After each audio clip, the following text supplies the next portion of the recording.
एरवी घोराडेश्वरवर खूप गर्दी असते, पण आज पावसामुळे गर्दी नव्हती आणि मला वरती 2 जण भेटले. त्याच्यापैकी एकाला मी माझा मोबाईल दिला आणि एक व्हिडिओ रेकॉर्ड करायला सांगितला. मला हा जो क्षण होता तो मला रेकॉर्ड करून ठेवायचा होता.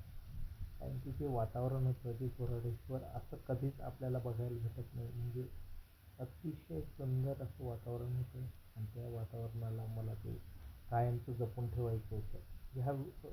त्यामुळे मग मी ते व्हिडिओ मोबाईलमध्ये कॅप्चर केला. मला वेगळाच आनंद झाला होता. मी मध्येच उड्या मारत होतो.